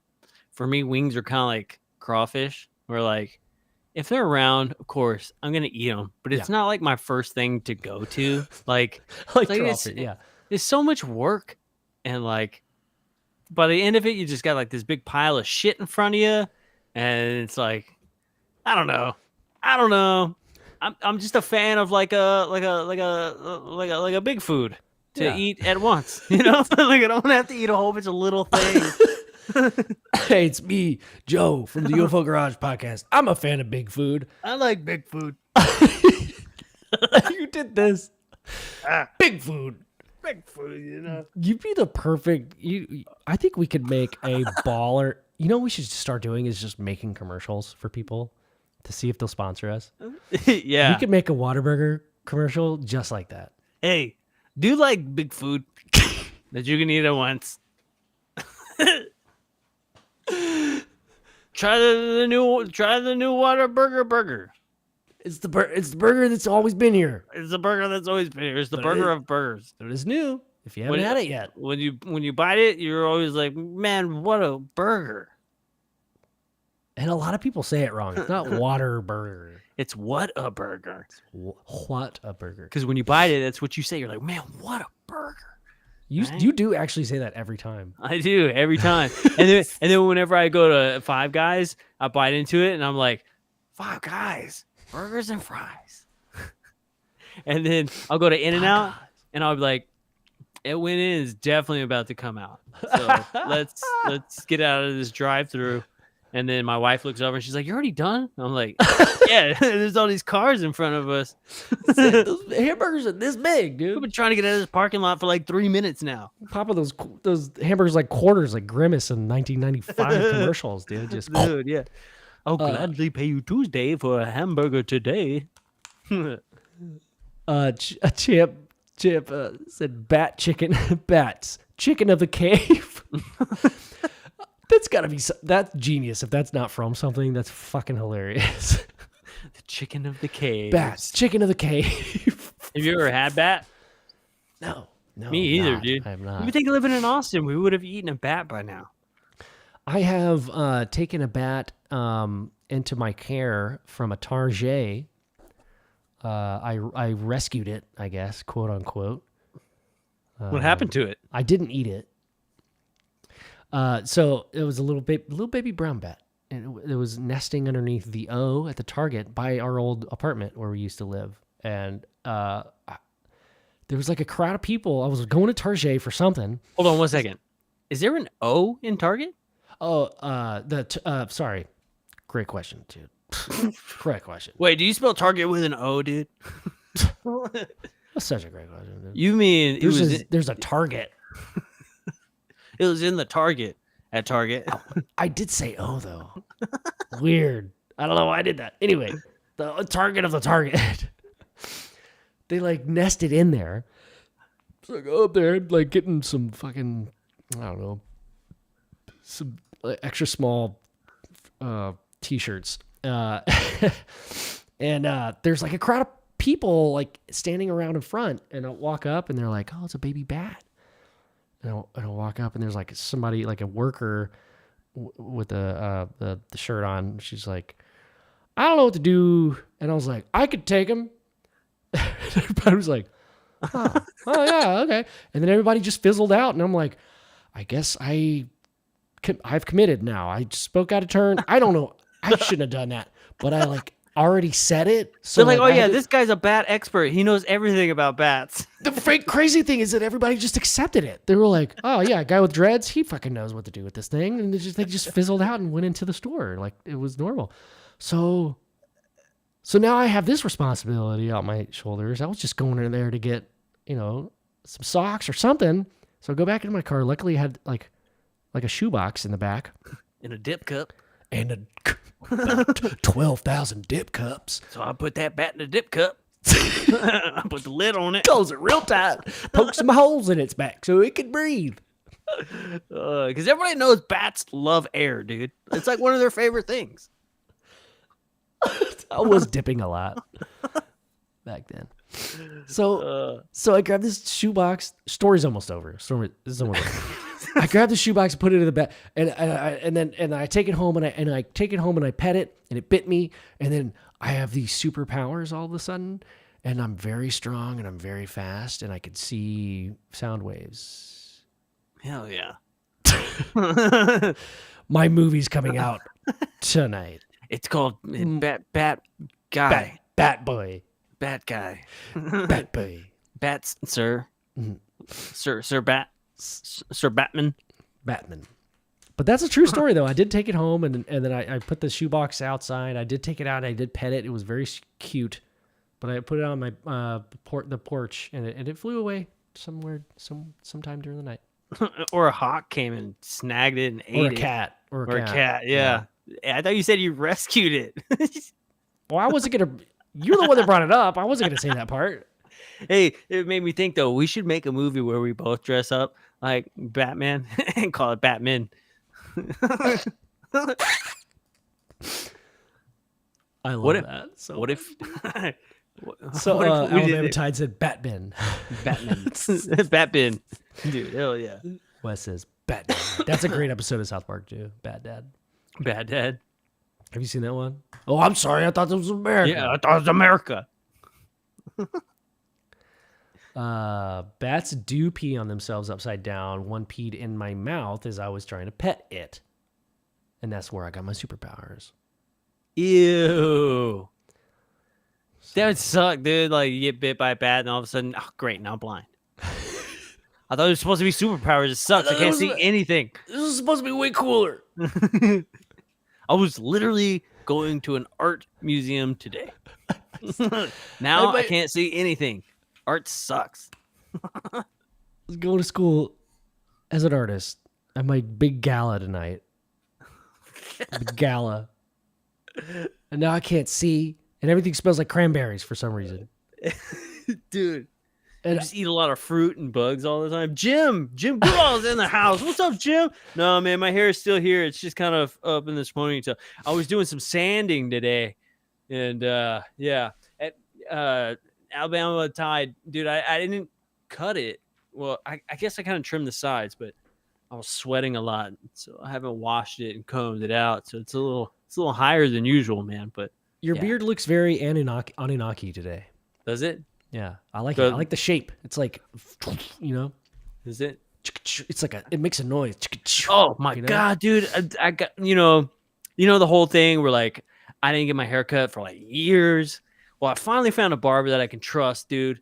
Man, I always go there, and when I get the shave, bro, he always puts this hot towel on my face with like this lemongrass like oil. It's like citrusy, and it like steams up. And then he puts this thing on my face and it massages my face, dude. And it feels so good. I can't believe it. It feels so good. Sometimes I want to book a haircut and just tell him, hey, instead of cutting my hair for an hour, could you just rub that thing on my face with a hot towel? I like that. I bet you could, man. Shit. It'd probably be cheaper too. Yeah. Dude, I would pay him the exact same amount to rub that thing on my face for an hour. Dude, I fall asleep instantly. Like, oh shit, I'm about to sleep. It's called exfoliation. Well, it doesn't exfoliate. It just massages. Massage. Yeah, it's nice. Damn. All right. Damn. Yeah, it's nice, dude. I've reached my wits with my shaving my neck beard. It grows faster than my actual hair. It's so annoying, dude. I don't know. You can't. I cut myself 5 times today. Brand new razor. Yeah. I'm going slow. I want to get pampered like that, dude. Yeah. I need to go to your guy. Yeah, he's right here in Hutto, and I get the straight razor, all up, Dude, that's dope. and then I get the oils, the rubs, the hot towel, and then I get the cold towel treatment afterwards. Oh my God. Yeah, it's nice, dude. It's nice. I'm jealous. It's really good. I like it. That chair is comfortable. How many farthlings is this? How many gold dragons? 45. That's not bad. Yeah, it's not bad at all. It's not bad at all. I mean, like that's for a haircut, a beard trim, a close shave, the hot towel, the massage, dude. It's amazing. Yeah, that's what's up. It's really good. And then I always tip. I tip big for shit. Oh, baller. Like trail on. No, that's where. If I tip big, the barber's where I do it. Like that's the place I do it. Right? Yeah, it's not at Applebee's. Yeah, I've been sitting here for 10 minutes and my drink is empty. Of course, I'm not gonna tip them. There's 6 people in here, and 4 of them are sitting at one table. My 4th Long Island iced tea has not been refilled. Yeah, ma'am. They only gave me 2 margarita shakers, and then they cut me off. It says all you can drink, sir. That's a roll of toilet paper. Can I have this? You just start walking around picking shit up. Can I have this? They're like, no. That's a table kiosk. Can I have this? Hey, are these for sale? It smells nice. What is this? That is my shirt. Sometimes like we'll go to restaurants. Sometimes it'll be like nicer restaurants, and like if my beer comes in like a mug or something, I'll be like, "Hey, y'all sell these?" They're like, "What? These mugs? Y'all sell these?" And they're like, "No, we don't sell the mugs actually. But how much you want for it?" And they're like, "I don't think we can like legally sell you that." But like how much do you want for it though? Like a cup? You can't legally sell me a cup. Can I legally stick it in my wife's purse? She's like, that would be stealing. Shit. There's a lot of red tape over this mug. I just want you to know that. Yeah, I'm going to need you to look that direction. Yeah, I like going to fancy restaurants, and then whenever they're like, are we having any dessert? I like to ask them if they got popsicles. Yes, next time you say, yes, I'll have your strawberry popsicle.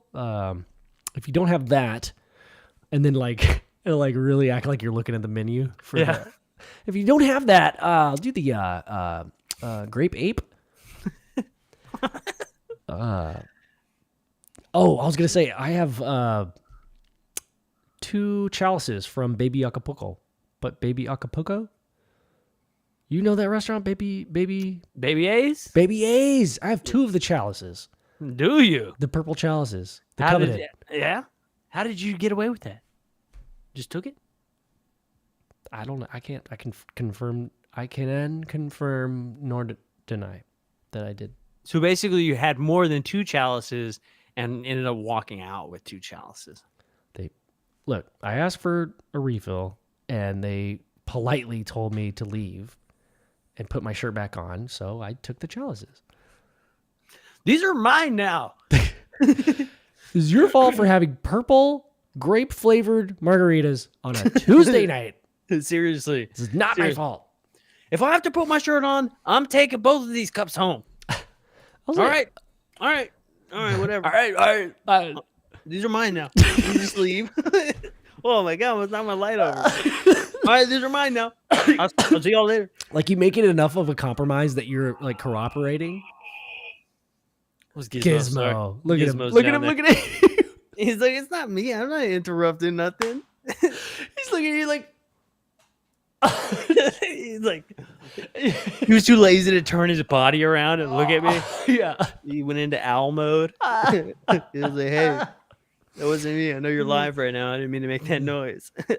He was like, I'm just coming in to do my normal. This is his routine. You're actually in the way of his routine. He comes in and makes sure his boys are all right.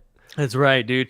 Every show, man. Every show. Right before we go on, he always comes scratching at the door, and he just sits here patiently. Yeah. Occasionally, he makes some noise, but for the most part, he sits here patiently. What? Because he knows when we're done, we're gonna go outside. Oh, Bubba. Oh, Bubba. he heard it. Those big corgi ears, man. They hear everything. Yeah, I saw his little. All I can see is a little white stripe. Also, do you think maybe he thinks that homeboys back there have like treats in their hands? Like he's just very hopeful that they. He's just sitting and staring at them. That's what he's doing. Yeah. They all have their hands out like this too. It's what's funny. Yeah, I know. You should put some treats in their hands, just to like fuck with them one time. Yeah. That'd be so funny. It's crazy. All my animals and my kids love those things. Normally they're always scared of them, but not this time, dude. Not this time. Hendrix, past few times, Hendrix has come in there and turned them on. That was hilarious. It's been No, hilarious. she loves it. Yeah. Whenever I put them in full dance mode, dude, they have dance offs. It's great. Wait, no, they dance for real? Yeah, they dance. They like move? Yeah, they move. They're like wah wah wah wah wah wah, and then it plays like this crazy disco song. I'd be interested in. So I've been looking into new hobby alert. I want to learn how to like code Raspberry Pi kind of shit. Like Raspberry Pi is like a very simple like computer chip that you can like program stuff. Dude, when I learn how to do that by this time next year, we can technically code a dance for both of those dudes. Like it's like we could code whatever we want. That'd be sick. Yeah, we need to make one. That'd be sick, dude. They do the electric slide, dude. That'd be sick. What? Slide always slip. That's not that song, right? No. Come on and slide. No. What You're song thinking am of damn it. Come on, ride the train. Ride No, it. I don't think it's slide, It's the slide, slip, electric slide. slide. Oh no. That's Coolio. That's yes, Coolio. One One of the yes.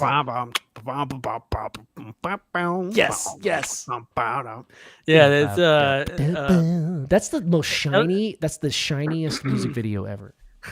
yeah, it is pretty shiny. Fantastic Voyage, the original one. It's like the sample to it. Bye, Jim. We'll see you later, man. Hey, we'll see you in Vegas, Jim. We'll see you in Vegas.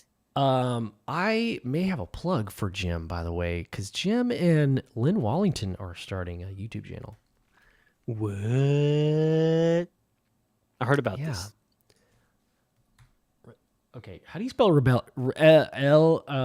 R-E-B. Lerb? Rebellious? Oh. Jesus. I can't spell. Rebellious. How many L's are in rebellious? It's two L's. Two. You rebellious shit. Okay, hold on. It's on. It's not rebelliousshit.com. That's not it. It's not. It's on our. Yeah. Yeah. Fuck. Yeah, Jim. Lynn is pretty awesome, dude.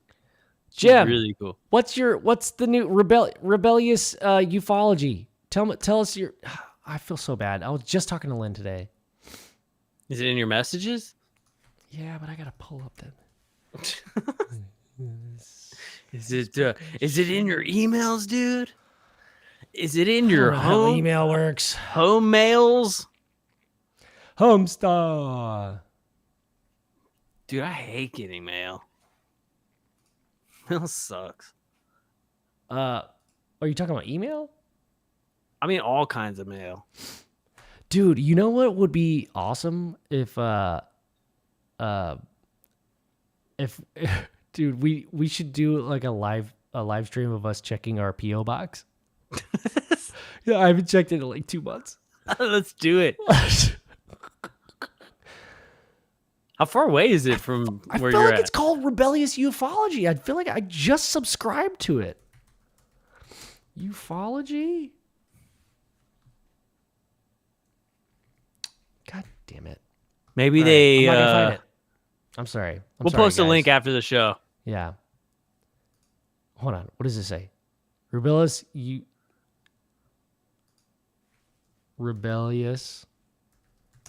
Ufology. There we go. Oh, but it's because I'm logged into my my bin at UFO Garage. That's why. It wasn't Oh, popping you up. weren't on the UFO Rebellious Garage, yeah. Ufology. It's a new channel, you guys. Jim I like it. Goodall.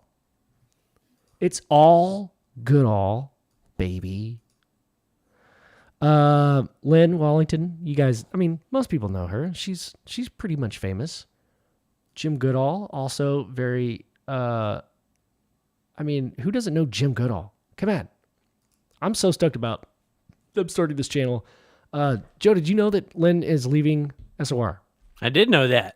Yeah, so she's like focusing on this project, and dude, I'm excited for them. This is gonna Yeah, be that's awesome. that's gonna be pretty sweet. Yeah, We gotta have her back on the show soon. yeah. I feel like we only scratched the surface in that first one. That was getting wild towards the end. It was blowing my mind. When we had Lynn on, Yeah. dude, I know we like, dude. Yeah, we started out with witches and it ended up into like, Her yeah. like her dad being in the military and like seeing him on craft. Yeah, being on like a, yeah, man, like big space bus as like a veterinarian or some shit. Yeah. That was Dude. wild. I just have feel yeah, yeah, you said it best. Scratching the surface. That's for sure. Jim says you got it. Trying to get my Bob Lazar on for one of our sessions. So, dude, if you get Bob on, man, the whole internet will be there. So, Right? that would be amazing. It would be pretty sweet. Jim Goodall, buds with Bob Lazar, buds with John Lear, who R.I.P. to John Lear. He's gonna be in the documentary as well. So you guys like Jim Goodall, man. He's gonna be there. Yeah, Jim. Hell yeah. And he's made a lot of appearances in quite a few documentaries. Dude. Yeah. What was the third phase of Moon? Was they did a recent thing that he just sent on our email. That was good. Yeah, really yeah. I don't remember what it was called. Let's see. Those dudes are putting out some good productions over there. Third phase of Moon. The Brother Cousins. But real quick, dude, did you know that John Lear passed yesterday? Yeah.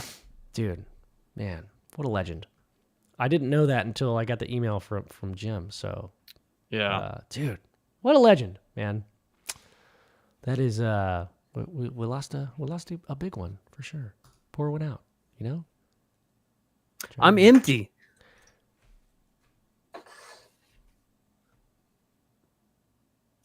Yeah, pour some liquid right on top of your computer desk.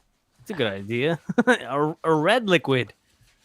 Pretty sure I'm not supposed to do that. I did that wrong. I was supposed to like do it on the floor, right? Because it's supposed to go to them. All right. Yeah, you did that wrong. I messed You were that just being really. You were like, I was committing to the joke. hey, John Lear, psych, and then you threw it in your own mouth.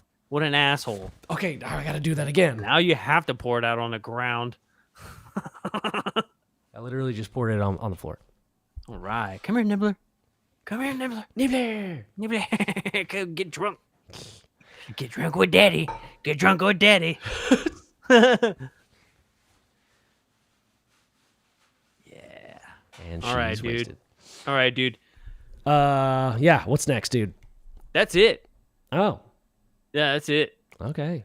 Well, Hell yeah. I've been saving all my stuff for tomorrow for when we get tattoos. yeah. Well, 'Cause I mean, we're gonna be there for a while, so I need some stuff to talk about, dude. so I can't go for it. Sorry. So we're gonna be there for how many hours? I don't know, dude. However long it takes. But I just need to know like when you can be there. Because I told him tell me a time. I told him that I would be there around like 6:30 and we could start setting stuff up and hopefully get going by like 8:00. Because I was thinking I would get it set up and then you would probably be rolling in around 8, so then we could get going. But if you're gonna be there, then maybe we can get started a little bit earlier. I mean, it's just a couple computers and like a couple lights, so I'm sure it wouldn't take too long. He'll have to set up his session or his little area and stuff, and then we get comfortable, take our pants off, and like he'll start tattooing our arms.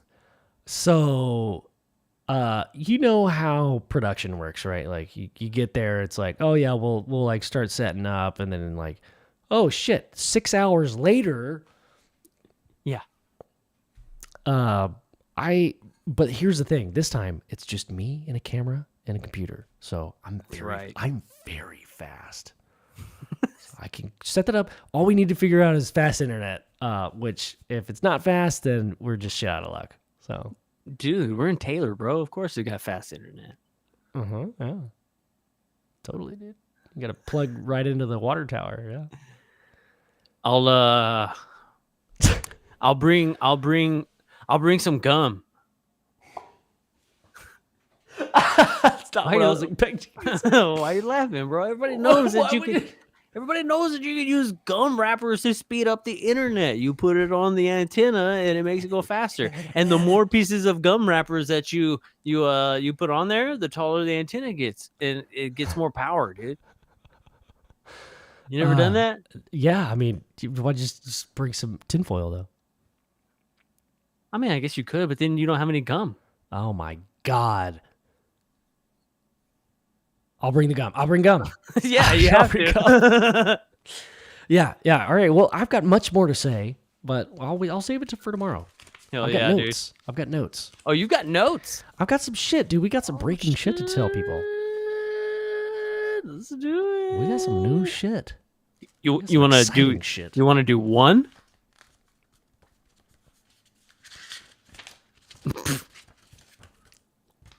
We've got 6 minutes. I can't tell one without doing the rest. So no, let's save it. Okay, we'll save it for tomorrow, dude. All right. Hell yeah, this is fun. Yeah. Boom. Hell yeah. You guys don't forget to join us tomorrow, man. Going live, I guess 7. Dude, if we get there at 6:30, probably going on probably starting at like 3 a.m. If we get there. I'm kidding. We're gonna go with 7. Okay, let's go at 7. We'll go with 7. Yeah. I have it online as 8, so Okay. yeah, That's fine too.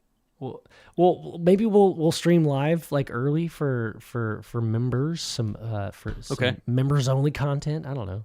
I'm down. So that'd be kind of cool.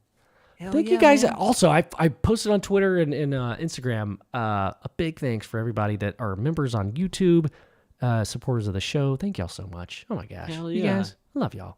Freaking love y'all. Pinzer, yes, we are Central Time. We are Central Time. Central.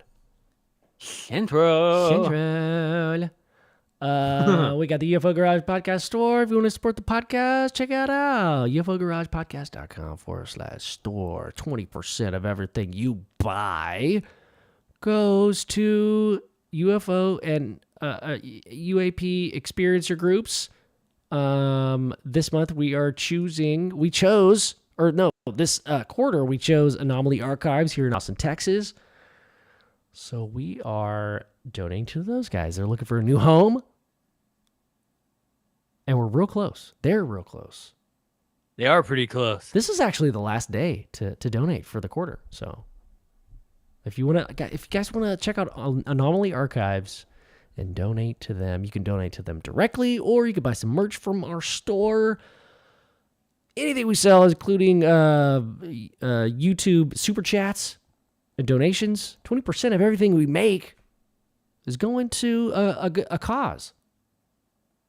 A good cause. A good cause. People Not try a to do not some like stuff.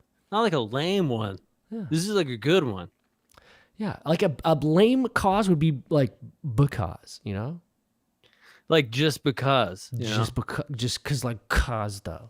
This is a good cause. This is a good cause. Like Hell we're yeah. actually, you know, Anomaly Archives is a really awesome community area. When we visited before they lost their home, it's like a library. It's like a huge catacomb of books, videos, DVDs, photos, people hanging out there. It's pretty awesome. Man, so awesome. Joe, you're better at this. No, you did a really good job this time. Oh, thanks, I brother. liked it. I liked Oh. it. You did a good job. Hey. Okay, dude. Hey, dude. I'll see you tomorrow, man. Hell yeah, man. I'll talk to you tomorrow. See y'all tomorrow. Thank you, Yeah, guys. tattoo time. Yeah. Tattoo Hey, time. you know what? Yeah, this has been another episode of UFO Garage. Love y'all. Hey, we'll see y'all tomorrow. Because we kind of just show up whenever we want to. And tomorrow is one of those days. Getting tattoos. Doing the good stuff. Getting down. Getting down real Feeling good. funky. I might cry a little bit. Very low pain tolerance. One time I scraped my knee. And I cried for like 2 hours. That was yesterday. It was like 2 weeks ago.